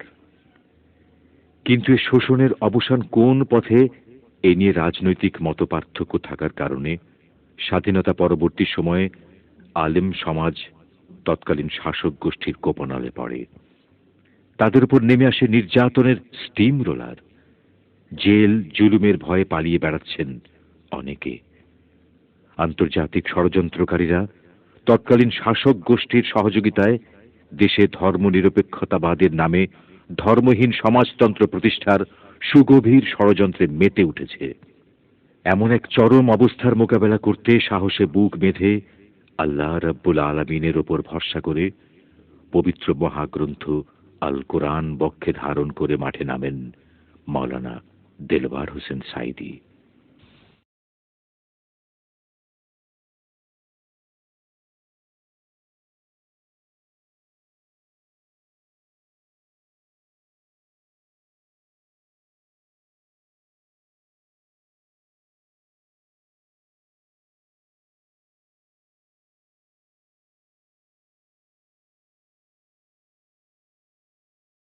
একথা বলা মোটেই অত্যুক্তি হবে না যে 1972 সন থেকে আল্লামা সাঈদীর তাফসীর মাহফিলের পথ ধরে এদেশে স্বাধীনতা পরবর্তী ইসলামী আন্দোলনের প্রকাশ্য সূচনা হয়। আমি ওয়াজ নসিহতের পরিবর্তে আমি তাফসীরকে প্রেফার করলাম এবং মানুষকে কোরআন বুঝাবার চেষ্টা করলাম ওই টাইমটায়। ফলে প্রথম মাহফিল করলাম তাফসীর মাহফিল পাবনায় 5 দিন। তো 5 দিন মাহফিল, মাঠে মাহফিল হয় তাফসীরের মাহফিল, এটা লোকদের ধারণাই ছিল না। লোকদের ধারণা যে তাফসীর হয় মাদ্রাসায়, তাফসীর হয় মসজিদের মধ্যে। মাঠে সর্বপ্রথম পাবনায় স্বাধীনতার পরে এই প্রথম পলিটেকনিক ইনস্টিটিউটের সামনে 5 দিন মাহফিল হলো। আমার এখনো মনে আছে। আমি আমার জীবনে কোরআনের আন্দোলন করতে গিয়ে, কোরআন শরীফ তাফসীর করতে গিয়ে কম করে হলেও 5 জায়গায় মৃত্যুর মুখোমুখি হয়েছে ডাইরেক্ট।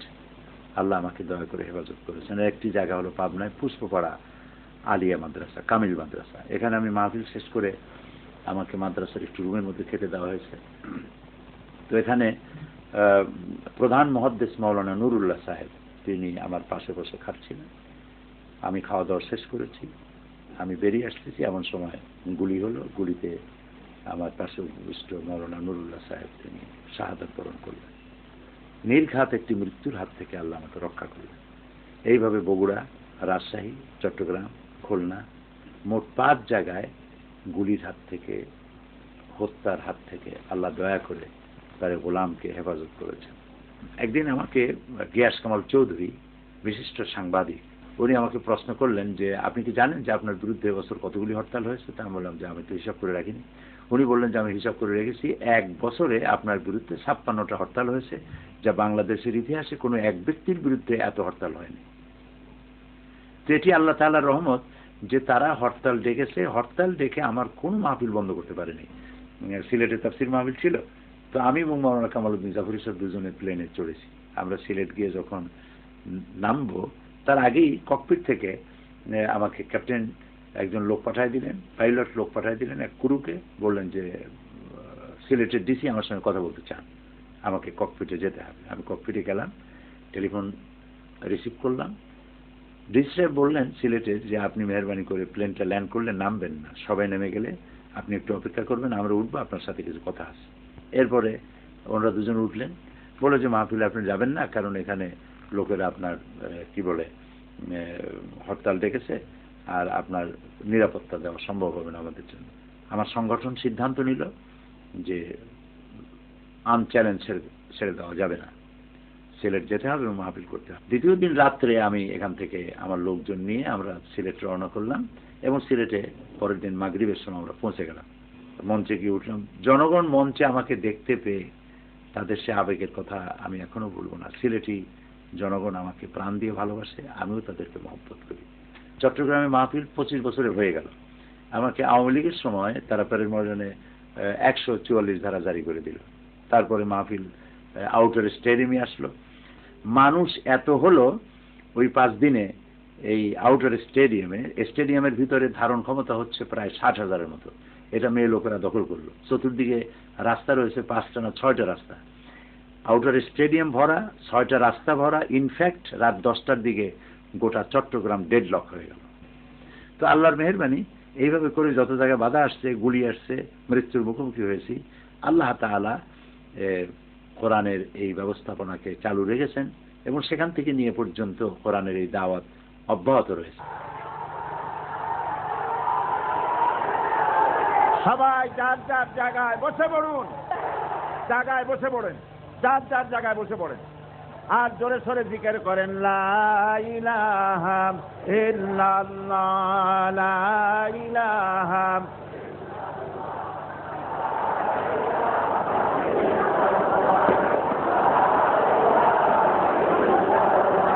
লা ইলাহা ইল্লাল্লাহ।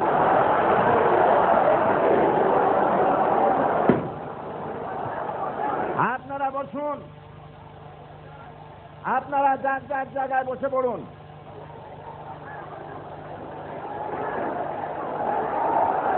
ভারতের তলবি বাহক বাংলাদেশের দুশ্মনেরা এবং ভারতের গোলামেরাই কাজ করতেছে। রাসূলে পাকের শানে আয়োজিত বিশাল মাহফিল তাদের বরদাস্ত হচ্ছে না। সুতরাং গোলাগুলি করে, দুই একটা গুলি ছুড়ে এত বড় বিশাল জনসমুদ্রকে স্তব্ধ করা যাবে না। তারা বাজি ফুটাচ্ছে, আপনারা বসেন, তারা হ্যান্ডবম ফুটাচ্ছে। পুলিশ যদি নীরব দর্শকের ভূমিকা পালন করে তাহলে আমরা বুঝতে বাধ্য হব বর্তমান সরকারও ভারতের গোলাম হয়ে গিয়েছে।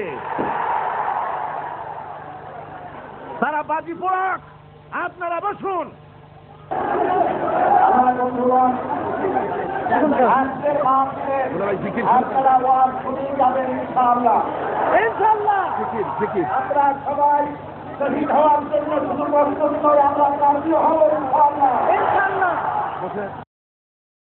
পবিত্র কোরআনের বাণীকে মানুষের কাছে সহজ, সরল, প্রাঞ্জল ও হৃদয়গ্রাহী করে উপস্থাপনের যে যোগ্যতা আল্লাহ রাব্বুল আলামিন তাকে দিয়েছেন, সাম্প্রতিককালে এরকম কাউকে দেখা যায় না। তাই শুধু বাংলাদেশের আনাচে কানাচে থেকেই নয়, তার ডাক আসতে থাকে বিশ্বের বিভিন্ন প্রান্ত থেকে।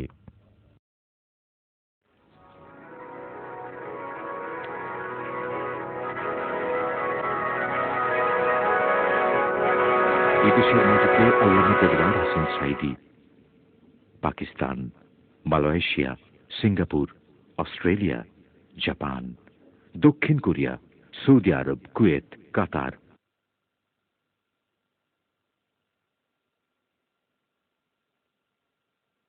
বাহরাইন, আরব আমিরাত, मुझे ये डर है कि दिले जिंदा तू ना मर जाए, कि जिंदगानी इबारत है तेरे दीने से। ইরান, ফ্রান্স, জার্মানি, পাকের এই সৃষ্টি তো পৃথিবীর সমস্ত মানুষ একত্রিত হয়ে কি একটা চোখ বানাইতে পারবে? Greece, Switzerland, Austria, great Britain,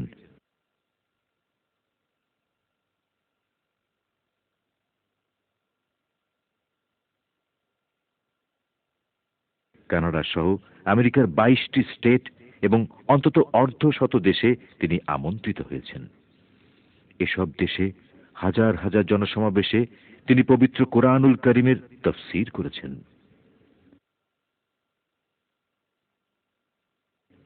দেশ বিদেশের বিভিন্ন বিশ্ববিদ্যালয়ের সভা সেমিনারেও আল্লামা দেলোয়ার হোসেন সাঈদী তরুণ সমাজের মাঝে ইসলামের প্রকৃত শিক্ষা পৌঁছে তাদের উজ্জীবিত করার জন্য বক্তব্য রাখেন। এ পর্যন্ত তিনি যেসব বিশ্ববিদ্যালয়ে বক্তব্য রেখেছেন তার মধ্যে রয়েছে ঢাকা, চট্টগ্রাম ও রাজশাহী বিশ্ববিদ্যালয়। দেশের বাইরের বিশ্ববিদ্যালয়গুলোর মধ্যে রয়েছে Oxford, Cambridge, Harvard, Oklahoma, Houston, Pennsylvania বিশ্ববিদ্যালয়, ইন্টারন্যাশনাল ইসলামিক বিশ্ববিদ্যালয় ও এগ্রিকালচার বিশ্ববিদ্যালয়, মালয়েশিয়া। কিশোররা আগামী দিনের কর্ণধার, তাদের মাঝেই লুকিয়ে আছে ভবিষ্যৎ পৃথিবীর কারিগররা। আগামী প্রজন্মের এই কারিগরদের প্রতি রয়েছে মাওলানা সাঈদীর বিশেষ দরদ। তাদের আয়োজিত অসংখ্য সমাবেশে তিনি বক্তৃতা করেন। শিক্ষিত মা ছাড়া শিক্ষিত দেশ গড়া সম্ভব নয়। এই জন্যেই আল কোরআন ও হাদিসে নারী পুরুষ উভয়ের শিক্ষার ওপরই সমান গুরুত্ব দেওয়া হয়েছে। এ গুরুত্ব উপলব্ধি করেই তিনি তাদের জন্য আয়োজিত অসংখ্য মহিলা মাহফিলে তাদের বিভিন্ন প্রশ্নের জবাব দেন। আল্লামা হযরত মাওলানা দিলওয়ার হোসেন সাঈদী 1986 সালে এবং 2000 সালে সৌদি আরবের রাজকীয় মেহমান হিসেবে হজ ব্রত পালন করেছেন। তিনি 1982 সালে ইমাম খোমেনির আমন্ত্রিত অতিথি হিসেবে ইরান ইসলামী বিপ্লবের প্রথম প্রতিষ্ঠা বার্ষিকীতে যোগদান করেন। 1991 সালে কুয়েত ইরাক যুদ্ধের মীমাংসা বৈঠকে আমন্ত্রিত মেহমান হিসেবে তিনি যোগদান করেন। 2000 সালের 8 ডিসেম্বর দুবাই সরকারের আমন্ত্রিত মেহমান হিসেবে তিনি দুবাই সফর করেন। এই সফরকালে তিনি দুবাই ন্যাশনাল ঈদ গ্রাউন্ডের বিশাল সমাবেশে 2 ঘণ্টা বক্তব্য রাখেন। 50,000-এরও বেশি শ্রোতা এই বক্তব্য শুনেন। দুবাই টেলিভিশন তার এ মাহফিলটি সরাসরি সম্প্রচার করে। 1978 সালে সর্বপ্রথম বার্মিংহামে এক আন্তর্জাতিক সিরাতুন নবী সাল্লাল্লাহু আলাইহি ওয়াসাল্লাম মাহফিলে আমন্ত্রিত প্রধান অতিথি হিসেবে তিনি ব্রিটেন সফর করেন। আল্লামা দিলওয়ার হোসেন সাঈদীর তাফসীর শুনে প্রতি বছর অসংখ্য অমুসলিম ইসলাম কবুল করেন। আশহাদু আল্লা ইলাহা ইল্লাল্লাহু ওয়াহদাহু লা শারীকা লাহু ওয়া আশহাদু আন্না মুহাম্মাদান আবদুহু ওয়া রাসূলুহু। বর্ণাঢ্য জীবনের অধিকারী মাওলানা দিলওয়ার হোসেন সাঈদীর জীবন লক্ষ কোটি মানুষের ভালোবাসায় ধন্য।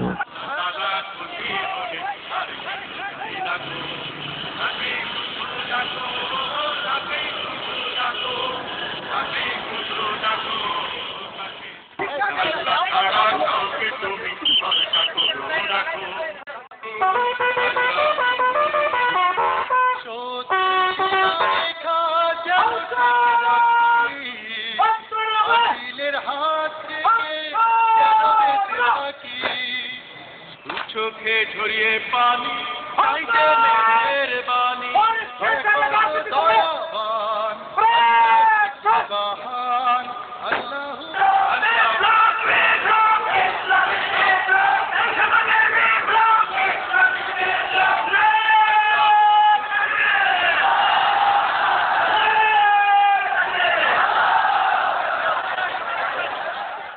দেশে বিদেশে তিনি সংবর্ধিত হয়েছেন, পেয়েছেন অসংখ্য সম্মান।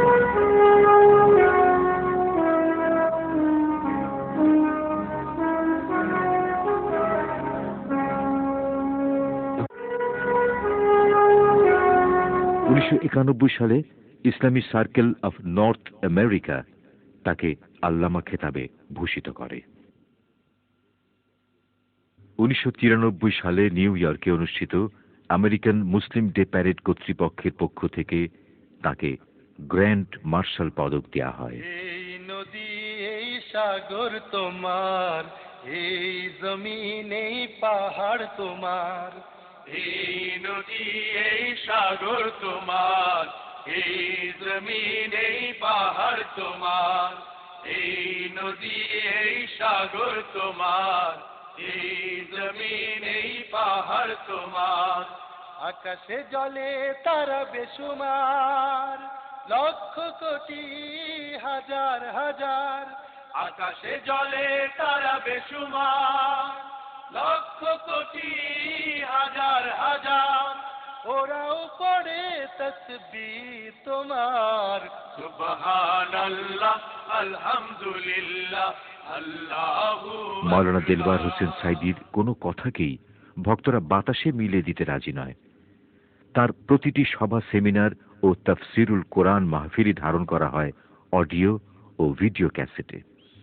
এভাবেই তিনি পরিণত হয়েছেন ইসলামী কণ্ঠস্বরের মিডিয়া সাম্রাজ্যের একক সম্রাটে। দেশি বিদেশি পত্র পত্রিকাতেও তিনি একজন আলোচিত ব্যক্তিত্ব। সিংহ মানব বলে যাকে দেশ বিদেশে জানে, নাম শুনে যার সব মানুষের জোয়ার আসে প্রাণে, বাংলাদেশের গর্ব তিনি, বাংলাদেশি জ্ঞানী, বিশ্ব জুড়ে ছড়িয়ে দিলেন পাক কোরআনের বাণী। আল্লাহ তাআলার ওয়াদা দেখো দেখো আর রহমান, হাল জাযাউল ইহসানি ইল্লাল ইহসান, হাল জাযাউল ইহসানি ইল্লাল ইহসান। দেশি বিদেশি রেডিও টেলিভিশন চ্যানেলগুলো তার বিবৃতি ও সাক্ষাৎকার, সভা, সেমিনার ব্যাপক গুরুত্বের সাথে প্রচার করে। এর মধ্যে উল্লেখ করার মতো ঘটনা হল, কাতার রেডিও ও টেলিভিশন চ্যানেল একাধারে 3 মাস তার তাফসির সম্প্রচার করেছে। গ্রিসের 10টি টেলিভিশন চ্যানেল আলেকজান্ডার স্টেডিয়াম থেকে তার তাফসির সরাসরি সম্প্রচার করেছে। দুবাই টেলিভিশন চ্যানেলও সরাসরি তার তাফসির সম্প্রচার করে। বিশ্বের বিভিন্ন দেশে তিনি সাক্ষাৎকার দিয়েছেন। এগুলোর মধ্যে রয়েছে voice of America, CNN, Tehran radio এবং টেলিভিশন, নিউ ইয়র্ক রেডিও এবং টেলিভিশন, লন্ডনের সানরাইজ রেডিও এবং Bangla TV, Muslim community radio তার সাক্ষাৎকার প্রচার করেছে। এছাড়া দেশের ভেতরে বেসরকারি টেলিভিশন চ্যানেল এটিএন বাংলা ও এনটিভি তার আলোচনা, প্রশ্নোত্তর অনুষ্ঠান নিয়মিত প্রচার করে যাচ্ছে। তার কিছু বলার থাকবে না এবং নির্বাচনে আসাও তার জন্য অসম্ভব হয়ে পড়বে। মানে এই রাজনীতিটা ব্যক্তিগত পর্যায়ে পৌঁছে গেছে। জি, ব্যক্তিগত পর্যায়ে একটা হিংসা, একটা জেলাস বলতে পারে। জি, বাংলাদেশের রাজনৈতিক অঙ্গনে এটা খুব লক্ষ্য করা যায়। সেই জন্য উনি আমাকে বাধা দেওয়ার জন্য, টেনশনে থাকার জন্য, আমি যেন উন্নয়নের কাজ না করতে পারি, এটার জন্য তিনি এই প্রতিহিংসামূলক কাজ করে যাচ্ছেন। তবে এখন আমার বিরুদ্ধে যখন রায় হলো, এই রায়ের পরে তো পিরোজপুরে জনগণ মাঠে নেমে পড়েছে। হিন্দুরাও এই মিছিলে ছিলেন এবং হিন্দুরাও আমাকে ভোট দিয়েছিলেন নির্বাচনের সময়।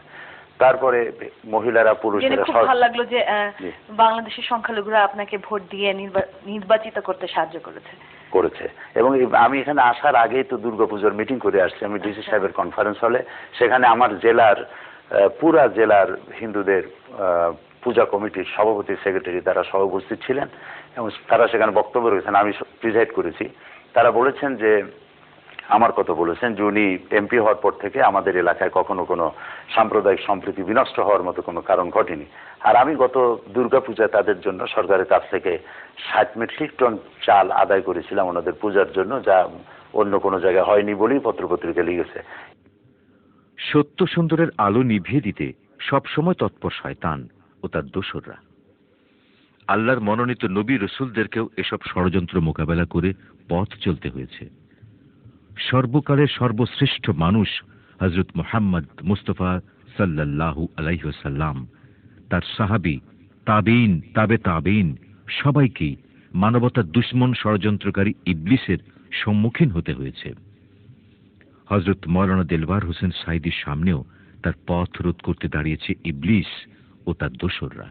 ইবলিসের দোসর ধর্মনিরপেক্ষতাবাদী ও সাম্রাজ্যবাদী শক্তির এদেশি এজেন্টদের পক্ষ থেকে মাওলানা দেলওয়ার হোসেন সাঈদীর মাহফিলে অব্যাহত বাধা আসতে থাকে। 1988 সাল থেকে 1989 সালের দিনগুলো পর্যন্ত তার তাফসিরুল কোরআন মাহফিল ঠেকাতে শুধু আঞ্চলিক হরতালই ডাকা হয়েছিল 56 বার। কিন্তু আল্লাহর অশেষ মেহেরবানিতে একটি মাহফিলও ষড়যন্ত্রকারীরা বন্ধ করতে পারেনি। 1996 সালে জাতীয় সংসদ নির্বাচনে জামায়াত ইসলামীর মনোনীত প্রার্থী হিসেবে তিনি পিরোজপুর 1 আসন থেকে প্রতিদ্বন্দ্বিতা করেন। এই নির্বাচনে শক্তিশালী প্রতিদ্বন্দ্বীকে পরাজিত করে তিনি নির্বাচিত হন।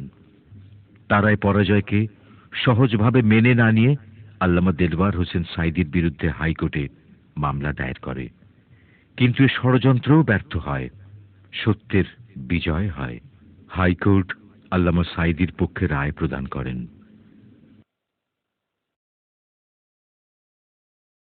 আল্লাহর আইন প্রতিষ্ঠার ক্ষেত্রে সন্ত্রাস এবং বোমাবাজির কোনো সুযোগ নাই, বিন্দু মাত্র অনুমতিও নাই। কারণ ইসলাম অর্থই শান্তি, সকলেই জানেন। যদি জিজ্ঞেস করা ইসলাম মানে কি, বলবেন শান্তি। তো যে ইসলামের ভিতরে যেখানে এত শান্তির কথা, সেখানে সন্ত্রাসের তো কোনো জায়গাই নেই। বরং আল্লাহ তাআলা কোরআন শরীফে বলেছেন, ওয়ালা তাসাউ ফিল আরদি মুফসিদিন, তোমরা পৃথিবীতে সন্ত্রাসীদের কাতারভুক্ত হইও না। ফিতনা সৃষ্টি করা, বিপর্যয় সৃষ্টি করা, সন্ত্রাস সৃষ্টি করা, এটা হত্যার চাইতেও বড় অপরাধ। আল্লাহ তাআলা আরো বলছেন, ওমান ইয়াকতুল মুমিনান মুতাআম্মিদান ফাজাযাহু জাহান্নামা খালিদান ফিহা আবাদান, কেউ যদি কোনো মুমিন হত্যা করে, মুসলমান হত্যা করে, তাহলে তার জায়গা হবে জাহান্নাম, চিরকাল তাকে জাহান্নামে থাকতে হবে। এখন যারা আত্মহত্যা করছে, এই আত্মহত্যাকারীদের ব্যাপারে আল্লাহ কি বলছেন শুনুন। আল্লাহ তাআলা বলছেন, ওয়ালা তাকতুলু আনফুসাকুম ইন্নাল্লাহা কানা বিকুম রাহিমা। আল্লাহ তাআলা বলছেন তোমরা আত্মহত্যা করো না, আল্লাহ নিষেধ করেছেন। যে ব্যক্তি আত্মহত্যা করবে তার জানাজা পড়া জায়েজ নাই, তার জানাজা হবে না। আত্মহত্যা করা মহাপাপ এবং সে জাহান্নামে যাবে। রাসূলুল্লাহ বলেছেন বিদায় হজে, আজকের কোন দিন? সাহাবীরা বলেছেন আজকে ইয়াউমে আরাফা, আজকে হজের দিন। রাসূলুল্লাহ জিজ্ঞেস করছেন আজকে কোন মাস? তারা বলল আজকে জিলহজ মাস। রাসূলুল্লাহ বললেন ওই যে বাইতুল্লাহ, আল্লাহর ঘর, এটা কোন ঘর? তারা বলল এটা আল্লাহর ঘর। রাসূলুল্লাহ বললেন দেখো, আজকের দিন, আরাফাতের দিন, হজের দিন যেমন পবিত্র, আজকের জিলহজ মাস যেমন পবিত্র, আল্লাহর ঘরটা বাইতুল্লাহ শরীফ যেমন পবিত্র, তোমাদের একের রক্ত আরেকজনের জন্য এইরকম পবিত্র। আল্লাহ বলছেন যারা সন্ত্রাস সৃষ্টি করে, মানুষ হত্যা করে, তাদেরকে হত্যা করো, তাদেরকে শুলে চড়াও, তাদের হাত পাও কেটে দাও, অথবা তাদেরকে দেশ থেকে বহিষ্কার করে দাও। এটি কোরআনের আইন। সুতরাং প্রয়োজনে পার্লামেন্টে আইন পাশ করতে হবে। দেশের শীর্ষস্থানীয় ইসলামী চিন্তাবিদ, রাজনীতিক, অধ্যাপক, গবেষক ও চিন্তাবিদরা আল্লামা দেলওয়ার হোসেন সাঈদীকে শুধুমাত্র একজন ওয়াইজ হিসাবেই মনে করেন না, তারা মনে করেন তিনি দেশ ও জাতির দুর্দিনের কান্ডারি। আমাদের সবার প্রিয় মানুষ হযরত মাওলানা দেলওয়ার হোসেন সাঈদী এখানে বসে জ্ঞান সাধনা করেন। কম্পিউটার ও ইন্টারনেট সহ আধুনিক সকল যোগাযোগ সুবিধা সমৃদ্ধ তার এই ব্যক্তিগত পাঠাগার। মরুবালিয়ারি পাথুরে পাহাড়, সবুজ শ্যামল ভূমি। মরুবালিয়ারি পাথুরে পাহাড়, সবুজ শ্যামল ভূমি। ইসলামের বিরুদ্ধে এবং মুসলমানদের বিরুদ্ধে, কোরআনের বিরুদ্ধে, রাসূল করিম সাল্লাল্লাহু আলাইহি ওয়াসাল্লামের বিরুদ্ধে আমাদের এই দেশে সবচেয়ে বেশি মিডিয়াগুলোকে যথেষ্ট প্রচার করে। তো এই অবস্থায় এই অন্যায় অশ্লীলতার সামনে কথাগুলো আপনার কাছে কেমন মনে হয়? এটা মূল্যায়নটা একজন লোক, নিরপেক্ষ লোক কিভাবে করবে? আমার মনে হয় যে বিষয়টা কোনো কুয়াশাচ্ছন্ন বিষয় নয়, কোনো জটিল বিষয় নয়। মানুষের ইসলাম সম্পর্কে সচেতনতা এবং জানার আগ্রহ আগের থেকে বেড়েছে বলে আমার মনে হয়। কারণ একসময় এই দেশে ইসলাম একটি পূর্ণাঙ্গ জীবন ব্যবস্থা, এই কথাটা লোকের স্বীকারই করতে হবে। কিন্তু এখন দেখা যাচ্ছে রাষ্ট্রপ্রধান থেকে শুরু করে সরকার প্রধান, মন্ত্রী পরিষদের সদস্যবৃন্দ থেকে শুরু করে প্রায় সর্বত্র এই কথাটি উচ্চারিত হচ্ছে। কলেজে, স্কুলে, ইউনিভার্সিটিতে, শিক্ষাঙ্গনে, কোর্ট কাছারিতে, পার্লামেন্টে, সর্বত্র ইসলাম যে একটি code of complete code of life, এই বিষয়টি এখন মানুষের মুখে উঠে।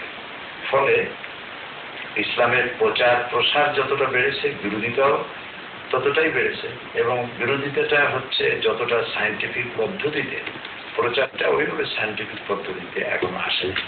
আমি মনে করি যে বিরোধিতাটার রেশিওটা যেভাবে, রেটটা যে ধরনের, যদি প্রচার প্রসারটা ঠিক ওইটার মোকাবেলা করার মতো এগিয়ে আসতে সক্ষম হয়, তাহলে আলহামদুলিল্লাহ এটা কোনো জটিল এবং কঠিন বিষয় হবে। অশ্লীলতার ছড়াছড়ি শুরু হয়েছে।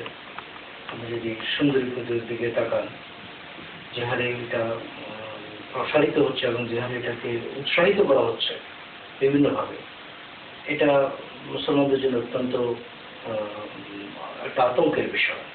এর মধ্যে এইডসের প্রতিরোধ করতে গিয়ে যে ধরনের নোংরা ভাষায় বিজ্ঞাপন ব্যবহার করা হচ্ছে, এগুলোর ব্যাপারে জনগণের কিছু লোক হয়তো যদি ধারণা করে যে ধরনের প্রতিবাদ, যে ধরনের ভূমিকা ব্যক্তিগতভাবে আপনার কাছে আসা উচিত ছিল, সে ধরনের ভূমিকা কি আসলে পালিত হচ্ছে? আপনার কি মনে হয়? একদিকে একজন ব্যক্তি, আবার অন্যদিকে আমি সংগঠনের একটি অংশ, সংগঠনের একজন কর্মী। সেই হিসেবে আমি ব্যক্তি হিসেবে আল্লাহ তাআলা দয়া করে আমাকে যে ময়দান দিয়েছেন, যে পরিচিতি আল্লাহ তাআলা দয়া করে দিয়েছেন, সেই পরিচিতি এবং জনগণের মধ্যে, জনগণের দিলের মধ্যে আল্লাহ যে মহব্বত পয়দা করেছেন, তাতে করে যে জনগোষ্ঠী আমার সামনে আসে, সেই জনগোষ্ঠীর সামনে আমি কথা বলে থাকি এবং পত্রপত্রিকায় বিবৃতি দিয়ে থাকি। সুন্দরী প্রতিযোগিতার কথা আপনি বলেছেন, এটি একটি, আমি এটাকে একটা নোংরা সুন্দরী প্রতিযোগিতা, জেনাকে উৎসাহিত করে, অশ্লীলতাকে উৎসাহিত করে, এটি ইসলামী দৃষ্টিতে সম্পূর্ণ হারাম। আমি একথাও বলি যে যে সমস্ত বিচারকরা এগুলি করেন, তারা কি তার নিজের মেয়েকে সুন্দরী প্রতিযোগিতায় দিয়ে এই সব অঙ্গ প্রত্যঙ্গ তারা কি মাপচুপ করতে পারবে? না নিজের বোনের পারবে, না নিজের স্ত্রীর পারবে। সুতরাং লাম্পট্য প্রবৃত্তিকে চরিতার্থ করার জন্য এই কাজগুলি অনেকে করে থাকে এবং মেয়েরা এগুলির শিকার হয়, বুঝতে পারে না, তাদের বয়স কম থাকে এবং নিজেকে পত্রপত্রিকায় দেখতে পাবে, এই জন্য কেউ উৎসাহিত হইতে আসতে পারে, উৎসাহিত হয়ে। কিন্তু কোনো মা বাবার এগুলি এ ব্যাপারে উৎসাহিত, প্যারেন্টসদের উৎসাহিত করা উচিত নয়।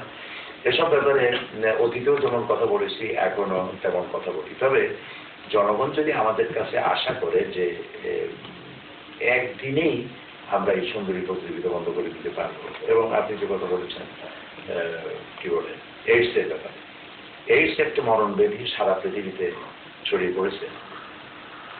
তো এইডসের ব্যাপারে আমাদের দেশেও ভাববার মতো সময় এসেছে, তবে খুব একটা দুর্ভাবনা করার মতো সময় এখন আসে। আমি একটু আগেই আমি আমার পার্লামেন্টে একটা বৈঠক ছিল, সেখানে এইডসের ব্যাপারে কথা হচ্ছে।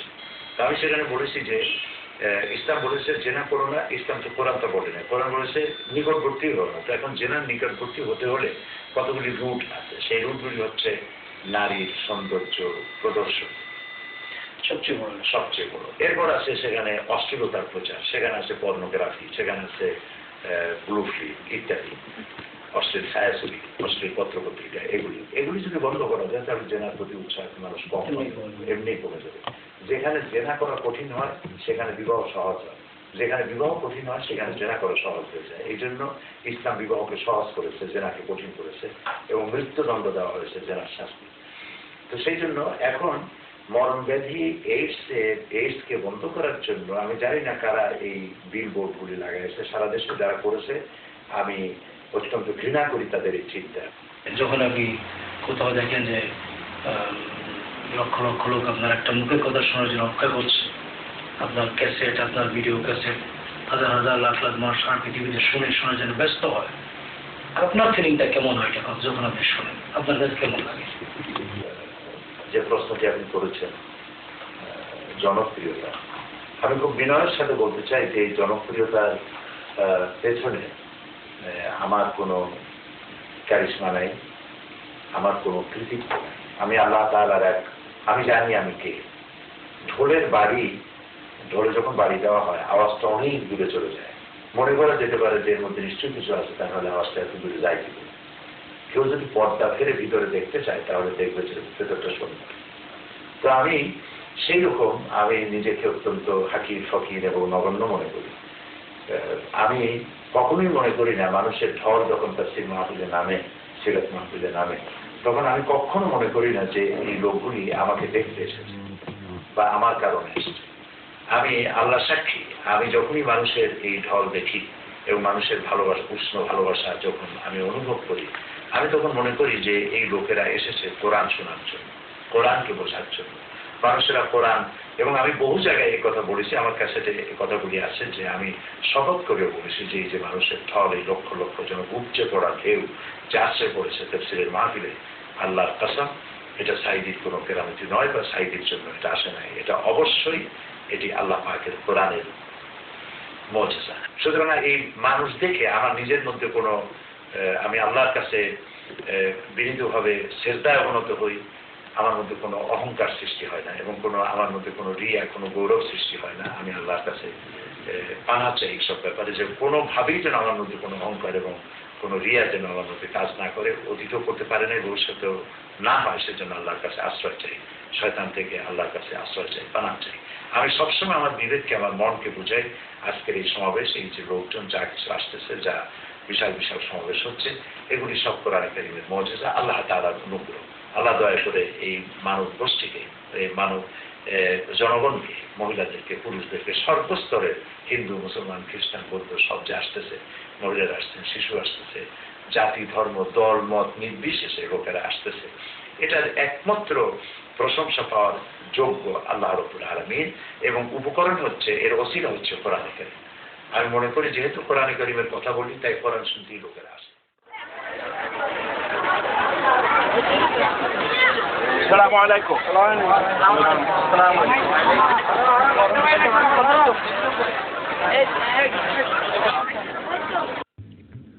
আল কোরআনের এই ঝান্ডা বাহকের পথ চলা হোক আরো গতিময়।